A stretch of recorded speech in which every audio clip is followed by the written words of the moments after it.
Welcome to my channel ناز کا انداز. Let's review عشق لا. عشق لا میں ناظرین سلطان بے روزگار ہو چکا ہے اور اس کے پاس کھانے پینے کو کچھ نہیں ہے. وہ گھر آتا ہے اور اپنی بائک بیچ کر پیسے لاتا ہے. اس کی بیوی بہت ناراض ہے اس بات پر اور اس کو طعنے دیتی ہے. اسکا بہت شرمندہ ہے کہ اس کی وجہ سے بھائی کی نوکری چلی گئی. وہ اپنی ماں سے کو پیسے دیتا ہے تو اس کی ماں کہتی ہے کہ کہاں سے لائے پیسے.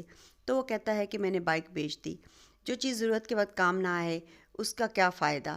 اس کی بیوی بہت ناراض ہے کیونکہ اس کی بچی کی فیس بھی نہیں گئی. دوسری طرف جو ہے وہ اذلان کو اس کی ماں سمجھاتی ہے کہ اب تم شنایا سے ملنا چھوڑ دو کیونکہ شنایا کا رشتہ ہو چکا ہے. اذلان کہتا ہے کہ وہ تو ابھی خود تیار نہیں ہے شنایا تو اس شادی کے لیے. مگر وہ اس کو سمجھاتی ہے کہ بیٹا اب وہ تمہاری دوست نہیں رہی، وہ کسی کی بیوی بننے جا رہی ہے. وہ اس کی مرضی سے تمہیں ملے گی اور اس کی مرضی ہوگی تو وہ تمہارے پاس آئے گی. یہ بات اذلان کو بہت زیادہ کھٹکتی ہے اور وہ بہت پریشان ہو جاتا ہے اور وہ سوچ میں پڑ جاتا ہے. جو سلطان کی ماں ہے وہ سلطان کو سمجھاتی ہے کہ تم اپنی بیوی کو مناؤ اور پیار سے مناؤ. سلطان کہتا ہے میں نے بہت کوشش کی ماں، وہ ماں نہیں مان رہی.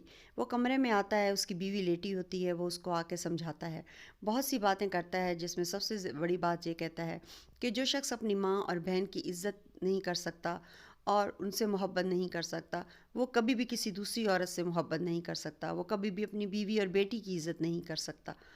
یہ سن کر اس کی بیوی اٹھ کے بیٹھ جاتی ہے. دوسری طرف شنایا کا رشتہ آتا ہے. فہد اس کے گھر آتا ہے اپنی ماں کو لے کر اور اس کی ماں کہتی ہے مجھے بہت خوشی ہوئی کہ فہد کو جو ہے وہ شنایا پسند ہے اور میں اپنے بچوں کی پسند سے شادی کر رہی ہوں.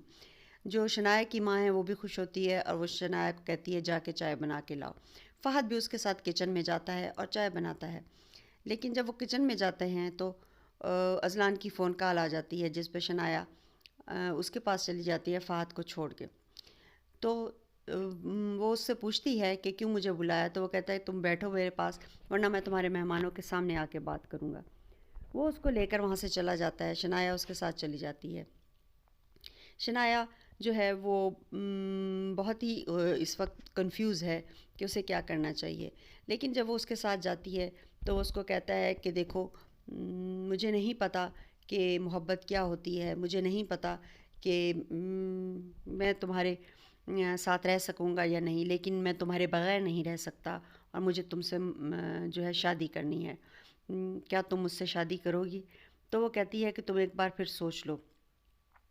وہ آتا ہے اور اپنی ماں سے یہ بات ابھی نہیں بتائی ہوتی کہ شنایا کی ماں اس کی ماں کو بتا دیتی ہے. اس کی ماں بہت خوش ہوتی ہے اور سیلیبریٹ کرتے ہیں اس کے گھر والے کہ ہمیں بہت خوشی ہے، شنایا بہت اچھی لڑکی ہے. اور وہ پھر بھی کنفیوز ہوتا ہے لیکن اس کی ماں کہتی ہے کہ اب تم پیچھے مت ہٹنا کیونکہ جو مرد ہوتے ہیں وہ بات اور وعدہ کر کے پیچھے نہیں ہٹتے. اسکا گھر میں اکیلی ہے اور اس کی بھابھی بھی گئی ہوئی ہیں اور اس کا بھائی جو ہے وہ آتا ہے اور کہتا ہے کہ میں جا رہا ہوں سامنے مارکیٹ تک، ابھی آتا ہوں. اسکا کو جو ہے اس کی ماں بیمار ہے اور اسکا پریشان ہے اس بات پر. وہ اپنے بھائی سے بھی بات کرتی ہے کہ آپ مجھ سے ناراض تو نہیں. وہ کہتا ہے نہیں میں تم سے بالکل بھی ناراض نہیں ہوں. دوسری طرف اس کی بہن جو جاتی ہے کمیٹی دینے، وہ وہاں جا کے اپنے بھائی کے ساتھ مل کے پلان بناتی ہے کہ کس طرح اسکا سے اس کا رشتہ طے کرنا ہے. اس کے لیے وہ اس کے خلاف ایک بہت خوفناک سا پلان تیار کر لیتی ہے. جو شنایا ہے وہ اپنی دنیا دکھا رہی ہے اذلان کو کہ اگر تمہیں مجھ سے شادی کرنی ہے تو تم آؤ اور میری دنیا دیکھو. وہ اس کی دنیا میں جاتا ہے اور وہ بہت ہی جو ہے انکمفرٹیبل فیل کرتا ہے کیونکہ وہ غریبوں کی بستی میں جاتی ہے اور فقیروں سے ملتی ہے اور زمین پہ بیٹھتی ہے اور ان کی چائے پیتی ہے.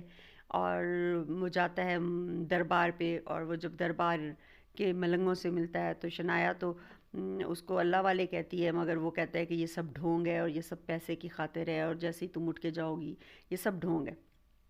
شنایا اس کی باتوں پہ بالکل بھی اعتبار نہیں کرتی کیونکہ اس ڈرامے کا بنیادی مقصد ہی عشق لا ہے، عشق مجازی سے عشق حقیقی کی طرف ہے. اس لیے اس کو ساری چیزوں کو دکھایا جا رہا ہے کہ پہلے ایک انسان کس طرح ہوتا ہے اور پھر وہ جب اس میں چینجنگ آتی ہیں تو کس طرح آتا ہے. یہ اذلان کے ابھی شروع کے دن ہیں اور وہ یقیناً یہاں سے بلونگ نہیں کرتا جہاں وہ آیا ہوا ہے. وہ وہاں اس کو گلی محلے میں پٹورے کھلاتی ہے. دوسری طرف وہ انتظار کرتا ہے اس کا بھائی اسکا کا، اس کی بہانے سے بھابھی اس کو باہر بھیجتی ہے اور وہ اسکا کو غنڈوں سے بچاتا ہے اور اس کے ساتھ ایسے بیہیو کرتا ہے کہ نظر آئے جیسے وہ اس کے ساتھ کہیں ملنے گیا تھا۔ اس کا بھائی یہ منظر دیکھ لیتا ہے کہ اس کی بہن تو اس کے ساتھ آ رہی ہے اور وہ بہت ہی زیادہ غصے میں آ جاتا ہے۔ اب دیکھتے ہیں کہ کیا ہوتا ہے۔ اب دیکھتے ہیں کیا ہوتا ہے اسکا کے ساتھ۔ اگر آپ کو میرا ریویو پسند ہے تو میرے چینل ناز کے انداز کو سبسکرائب کر لیجیے اور بیل کا بٹن دبا دیجیے۔ Thank you for watching my channel.